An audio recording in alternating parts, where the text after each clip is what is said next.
दर्यापूरचे माजी आमदार आणि शिवसेना शिंदे गटचे नेते कॅप्टन अभिजित अडसूळ यांच्या हस्ते प्रदीप मलिये यांच्या उमेदवारीचा जाहीरनामा प्रकाशित करण्यात आला। यावेळी उमेदवाराच्या निवासस्थानी एक महत्त्वपूर्ण बैठक घेऊन कॅप्टन अडसूळ यांनी पक्षाच्या पदाधिकाऱ्यांना निवडणूक जिंकण्याच्या संदर्भात मार्गदर्शन केले। नगराध्यक्षपदाचे उमेदवार प्रदीप मलिये यांनी शहरात घरोघरी जाऊन मतदारांशी संपर्क साधला आणि जनतेचा आशीर्वाद घेतला। दर्यापूर शहरात नगरपालिका निवडणुकीमुळे राजकीय वातावरण चांगलेच तापले आहे, कारण या निवडणुकीत आमदार आणि खासदार यांची प्रतिष्ठा पणाला लागली आहे। त्यामुळे सर्वच राजकीय पक्ष मोठ्या उत्साहाने शक्ती प्रदर्शन करत प्रचार करत आहे। विशेषतः शिवसेना नेते व माजी आमदार कॅप्टन अभिजित अडसूळ यांनी शिवसेनेचा बालेकिल्ला पुन्हा मिळवण्यासाठी कंबर कसली आहे।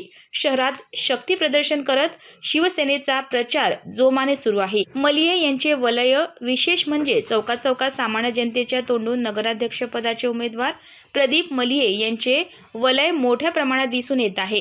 प्रदीप मलिये यांनी बोलताना सांगितले की दर्यापूर शहराच्या विकासासोबतच संपूर्ण दर्यापुरात महापुरुषांचे पुतळे उभारण्यात येतील।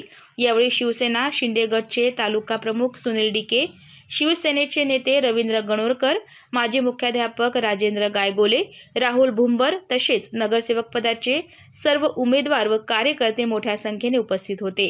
आता निवडणूक जिंकायचीच आहे असा निर्धार यावेळी सर्वांनी व्यक्त केला।